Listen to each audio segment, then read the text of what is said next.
Iya, video ini juga tentang COVID. Tapi semoga ibu bapak saudara semua tidak keberatan untuk mengikuti video ini. Kami hanya ingin menyampaikan sedikit dari banyak hal lainnya terkait dengan peran masyarakat pada pandemi ini. Kita mendapati informasi dari media-media seperti kasus yang naik turun, varian dari virus, masalah saturasi, keputusan dan peraturan pemerintah, dan lainnya. Dan apakah kita dapat mengontrol wabah ini dengan baik? Atau perjalanan dari pandemi ini masih panjang ya? Kita semua tentu tahu bahwa ini bergantung dari kerjasama kita semua, yang mungkin bisa dimulai dari keseriusan kita dalam usaha pencegahan. Misalnya tetap prokes walaupun sudah vaksinasi, prokes 3M atau 5M atau MM lainnya, membiasakan pola hidup bersih dan sehat, dan tentunya menghargai keputusan dan peraturan dari pemerintah. Hal pertama yang akan dibahas adalah alur pelaporan dan penanganan kasus terkonfirmasi yang minimal kita ketahui sebagai masyarakat, yang tentunya diawali dengan mengenal gejala. Memang seperti yang kita dengar dan kita tahu, gejalanya seringkali tidak spesifik. Namun berdasarkan pedoman penanganan COVID-19 revisi kelima, secara klinis kriteria gejala infeksi COVID-19 dibagi menjadi beberapa. Ada yang tanpa gejala, ada yang sakit ringan, sakit sedang, sakit berat, dan sakit kritis.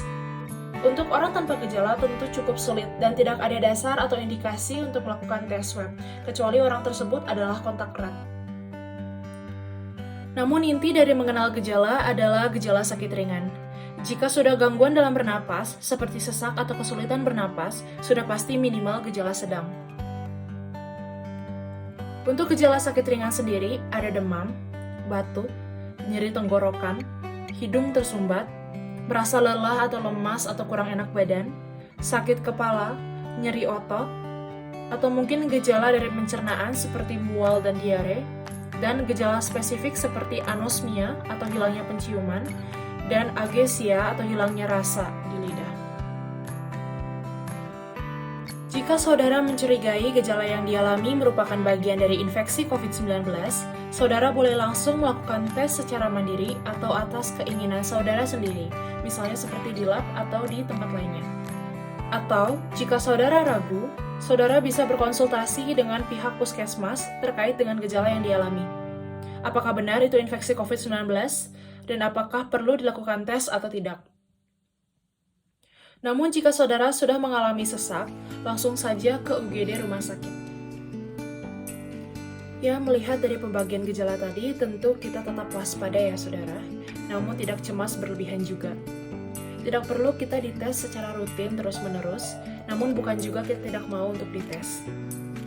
Yang penting kita tahu kapan bergejala dan kapan kita disebut sebagai kontak erat. Tes yang menjadi gold standar penegakan diagnosis infeksi COVID-19 adalah PCR.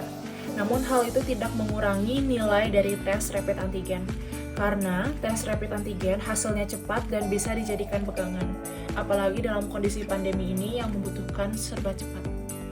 Jika gejala sudah merujuk kepada infeksi COVID-19, namun belum ada hasil tes, maka kita bisa curiga, atau yang disebut dengan suspek. Dan pada titik suspek, ibu, bapak, saudara langsung terapkan isoman. Sekali lagi, langsung isoman, walaupun masih menunggu hasil lab. Mungkin ibu, bapak, saudara semua sudah curiga dan mau dites. Tapi bingung dan takut karena tesnya harus pergi keluar rumah. Tidak apa-apa ibu, bapak, saudara semua, keluar rumah saja untuk dites. Tapi hanya untuk dites ya, bukan berarti berkeliaran. Gunakan kendaraan pribadi, tetap prokes saja, terutama jaga jarak, termasuk dengan orang yang mengantar. Kemudian perhatikan juga sirkulasi udara. Jika hasil lab test sudah keluar dan terkonfirmasi positif infeksi COVID-19, maka kita perlu melapor. Yang pertama, lapor pada Satgas Kelurahan atau RT atau RW atau kader di wilayah domisili kita. Mengapa? Karena beliau yang melindungi masyarakat pada daerahnya, memberikan dukungan sosial, informasi COVID-19, mendata kasus, dan sebagainya. Kedua, jangan lupa lapor kepada puskesmas, yang tentu penting untuk penanganan medis. Dengan cara kirim pesan atau chat, WA, kontak hotline puskesmas domisili, dengan memberikan foto KTP dan hasil tes COVID-19. ataupun ketentuan lain sesuai dengan arahan yang diberikan oleh hotline. Setelah lapor, pada hari pertama, kita juga akan dilakukan wawancara terkait dengan kontak erat. Dan selama masa isoman, saudara akan dipantau oleh pihak puskesmas. Surat keterangan sembuh dan surat selesai isoman diberikan oleh puskesmas. Jadi pastikan lapor dan dipantau oleh puskesmas. Hal yang perlu kita ketahui bahwa yang satu rumah semuanya berstatus isoman. Jadi bukan yang positif saja. Sehingga dimohon dengan sangat kita yang serumah tidak keluar-keluar, tidak menerima kunjungan keluarga atau tamu, bahkan mungkin hal kecil seperti tidak pergi ngobrol dengan tetangga. Dan itulah alur penanganan kasus terkonfirmasi. Alur ini tentu sangat penting untuk keselamatan kita dan lingkungan kita. Karena kita tahu pandemi ini bahkan mencapai persoalan hidup dan mati. Selain itu, alur ini juga menjadi kepentingan negara bahkan internasional dalam menanggapi kondisi pandemi. Karena itu, dimohon dengan sangat kita sebagai masyarakat mau ikut bekerja sama menangani pandemi ini, terkhususnya pada pelaporan. Dan jika ibu, bapak, saudara sekalian masih ada yang kurang paham, jangan segan untuk bertanya pada internet. Namun jangan sampai termakan hoax juga ya. Dan ini beberapa sumber terpercaya yang bisa saudara baca.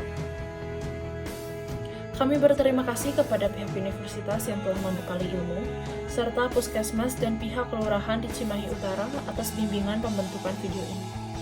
Saya Elizabeth, perwakilan KKN Cimahi Utara, Universitas Udayana, izin undur diri. Salam sehat untuk kita semua.